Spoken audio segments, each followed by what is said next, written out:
The Articles of Confederation, the first Constitution of the United States, is also referred to as the Articles of Confederation and Perpetual Union. The ideas were inspired by Ben Franklin and his Albany Plan, but authored mainly by John Dickinson.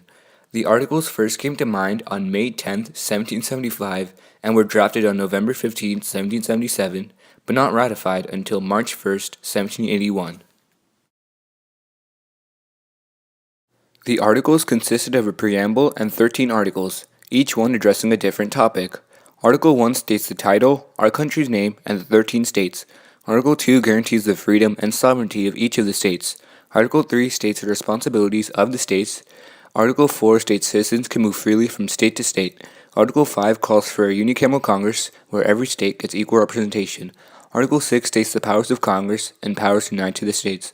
Article 7 mentions that states could choose certain military positions when raising an army. Article 8 states that each state had to pay according to land value.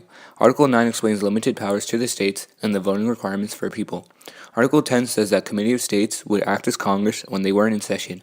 Article 11 states that Canada could join the Union if they wanted. Article 12 states they would pay off all debts that would come their way. Finally, Article 13 states only Congress can make changes to the Articles of Confederation with all of the states' approval. Keep in mind these are very short descriptions. The actual articles cover many more topics with much more detail. The Articles of Confederation did have a few strengths. Congress acted as a central government, and they could conduct foreign affairs, like declaring war and making peace treaties, maintain an army and navy, coin money, make alliances, and build post offices and post roads. In the 8-year period that the Articles ran, Congress was able to pass two ordinances, the Land Ordinance of 1785 and the Northwest Ordinance of 1787, which allowed us to create 5 new states and expand further west as well. Above all, the Articles were able to keep the states united and out of war. Sadly, there were also weaknesses. First of all, Congress did not want to tax because they did not want to be anything like the British. They could only get revenue from the states and, as expected, were too selfish to help.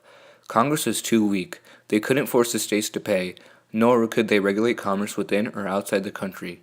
They could pass laws but not enforce them. States had so much sovereignty that they acted like separate nations who would even coin their own money, so none of them had any monetary value. To simplify, states could have done whatever they wanted. The event that really exposed the weakness of Congress under the Articles was Shays' Rebellion. The rebellion started in August 1786, led by Daniel Shays, a Revolutionary War veteran. The rebels consisted of Revolutionary War veterans and farmers. Farmers were unable to pay for the land mortgages, and they were being taxed extra by the states, and people got mad.